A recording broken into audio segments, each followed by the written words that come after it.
But I use the word verify, a really good week of practice in some areas that we needed to clean up coming out of Vegas. I thought the first half was really good. I thought we knew this was a team that played fast. We knew this was a team that could really shoot it. This was a team that caused some potential matchup problems just because of their lack of size. Sometimes when you, and I'm going to say a former Division II team, they don't have a lot of size and they can sting you. Kyle does a great job, and we spent a lot of time guarding the ball this week. We did I thought a very solid job of that, especially in the first half. We had a great week of practice offensively, just moving and sharing the ball, getting back to what I call .5 basketball, just where that doesn't stick, it moves. That's why we shot it so well the first half. We had great ball movement, great touches. It was really good to see RJ get going. He and I had a meeting, and he responded in a really, really good way. He just showed up and buckled down and worked, and I thought he was aggressive and yet didn't force things, and it was really good to see. I thought Matt was great the first half. Ball movement, passing, rebounding. Had 9 rebounds tonight, and I'm so happy to see his ball go in. He has been pressing. He's been trying so hard. He's been trying to find it. He's been in shooting a million balls. It's just kind of one of those things. It was great to see it because he's had a great last 2 days shooting it, and it was great to see that thing go in tonight for him. So hopefully we get him off the snide. So, we've had some illness going through us. That's not fun this time of year. I thought we battled through that okay, and we need a day tomorrow to hydrate and sleep and get healthy, hopefully, before this next up-and-coming stretch. Questions? Start with Jeremy. Brad, I know you've liked Sky's poise so far, but you've been saying you'd like to see him be more aggressive, assertive. What's his balance with that, and what did you see from him tonight? Yeah, it's so hard to even have those conversations with a freshman because usually it's one end of the spectrum or the other. They're going to either be passive and run your team, or they're going to be ultra aggressive, and he's found that nice balance. He had a really good week of practice shooting it. He's become really comfortable in our ball screen stuff. He thinks the game. And again, it was not just making threes. It was his pull-up jump shots. Made some nice pocket passes and ball screens. So, he's rounding into and becoming very confident, and that's where we need him to be. We'll go Brad and then Doug. Coach, is Terrence Shannon maybe more of a playmaker than you knew he would be, like as far as facilitating your offense coming in? Because he never put up the numbers assist-wise and passing-wise before he came here. Yeah, we're giving him a lot of opportunity. He had 6 assists the other night in the Virginia game, and in our secret scrimmage, we started him at the point because of that. Again, we want him aggressive. We want him downhill. And yet, as often as you have the ball in your hands, you've got to make right decisions and know that, we showed him in film there were 2 or 3 cases where he got too deep and we missed some wide open guys in the Virginia game. But, he's really good. He's a very good all-around player. He's a very good all-around passer. He sees the game, and that's hard to do when you go as fast as he does. Doug. Coach, a teaching moment for Jaden Epps there in the second half. Was that about his defense? And yeah, he's been scoring. Is defense the next step for him? Yeah, and he was great the first half. He guarded his tail off the first half, and he just sat behind a kid and didn't try to get in front. And I'm like I said, I've told you guys I'm not the best coach in the world, and 35-point games, but I want him to do it right, and I want him to learn, and I want him to know my expectations for him are very, very high. And sometimes when you're one of the smaller guys on the floor, you have to be one of the toughest, and I didn't think that was a real tough play that he made. So, coaching moment, it's nice to do when you're up 30-plus. Derek? What did you see from RJ and his response? And for you to have a meeting with him probably means you think he's pretty important to this team. No doubt. And we just can't have 0 rebounds from him on the defensive side. When last year we played him 7 minutes a game and he would get 5. And, it's just, to me, it was about sticking your nose in and not being afraid to get bloodied up and hit and just going, just being a participant in the game, so to speak. So we had that conversation. We looked at 25, 30 clips, and man, he handled it like a true champion, like a pro should, like a guy who cares. And we know he's one of the best shooters in this league and can be one of the best players in this league. And sometimes it's uncomfortable for players to sit down with the head coach and have those conversations that aren't really pleasant sometimes. But, man, he showed up and he worked his tail off, and it's great to see hard work be rewarded. Brad, I thought Coleman Hawkins had a pretty interesting game. Only 2 shots, but he seemed really active in the first half, rebounding, facilitating at the top of the floor, but then 4 turnovers in the second half, 6 for the game. How would you kind of assess what he brought tonight? Yeah, I don't evaluate Coleman's game on his he's another one that hadn't been feeling real good, but I don't assess Coleman's game by his points. Now, we need him to shoot some balls. There's no doubt. And Coleman shoots them in the right times. But he facilitates everything at both ends of the court. I mean, how good was he tonight at the point of the press? How good was he? He's our trigger. Is he going to turn the ball over a couple times? Yeah.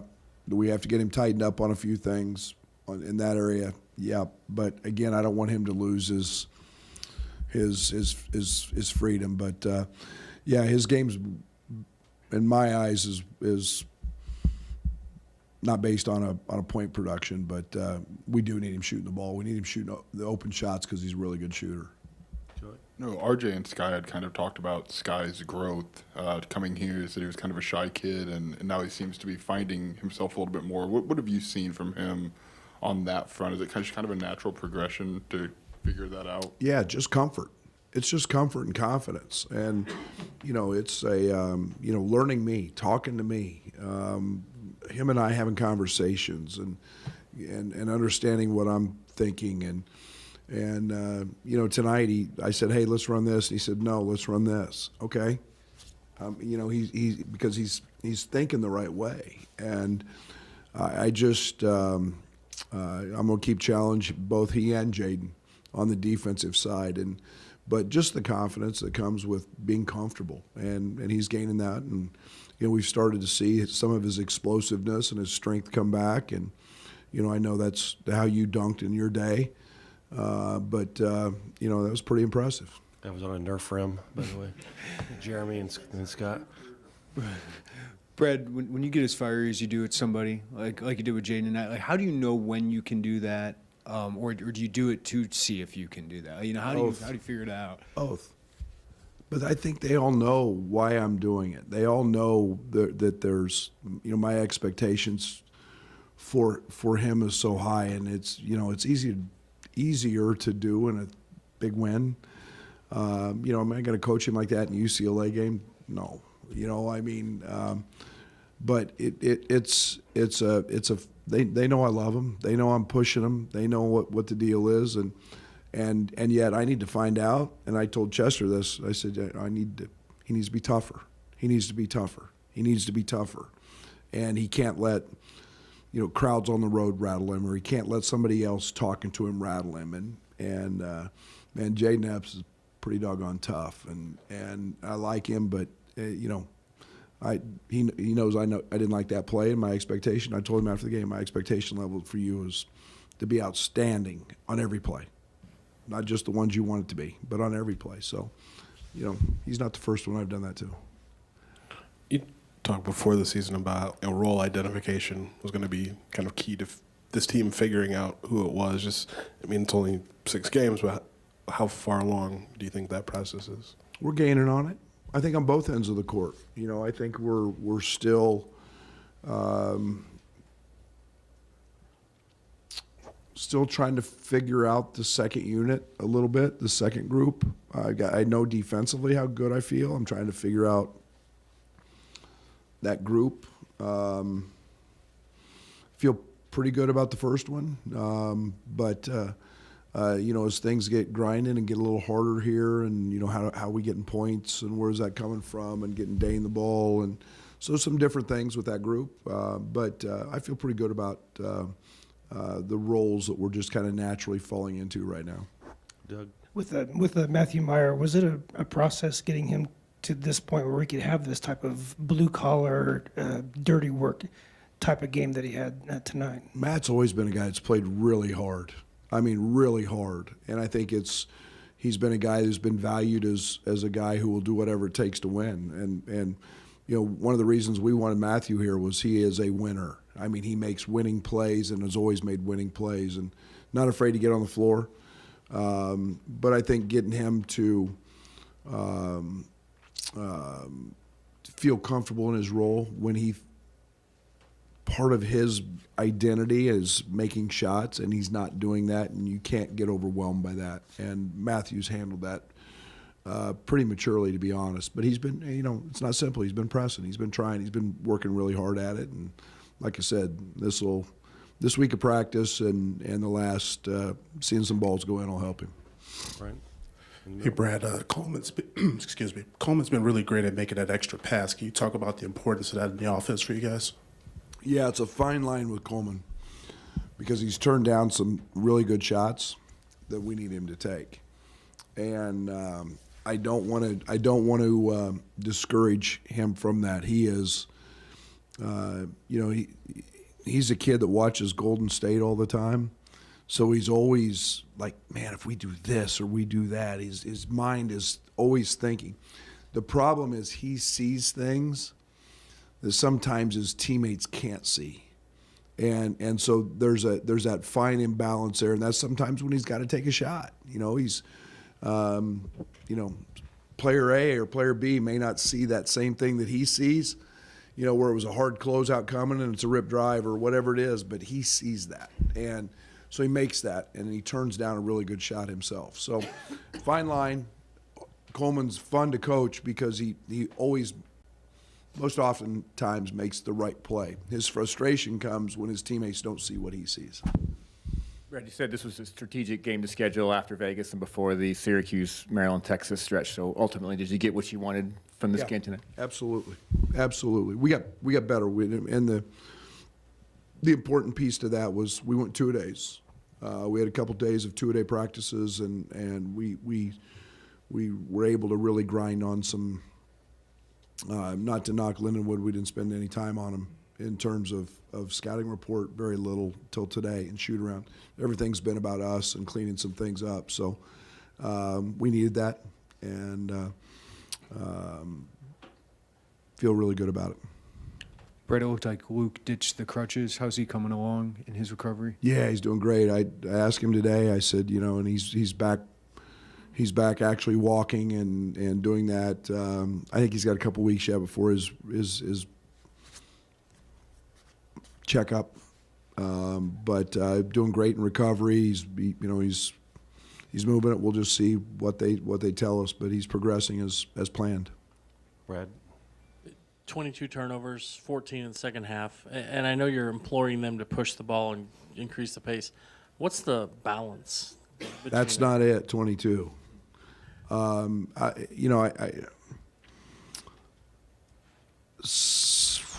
We've had such really good halves, and you know we've had the 6 turnover half. We've had and it's just I don't judge them as much on a game like this as I do, but you can't have one where Sincere jumps in the air and tries to wing one off 1 foot across the court, and those are just plays that, RJ threw one to late that Dane wasn't even close to being ready to post up, and just move the ball. And guys are trying to do the right things, but again, we're just kind of a little bit out of sync, and be a point of emphasis here, moving forward. Joey? It looked like you challenged Sky after he got fouled to dunk the ball. Like it's like next possession he did it. Did you expect it to happen that quickly for him to go down and do that? Well, I think just the play happened, but I was mad he didn't do the first one, and then he missed 2 free throws, his first 2 misses of the year. And we see that explosiveness and that strength and athleticism every day, and that's when you go carry it over. Don't think it's just a practice thing, that I'm the only one that enjoys watching it. Go ahead and go do your deal, kid. And so the play was right, and he did it. Anything else? Thank you, Coach.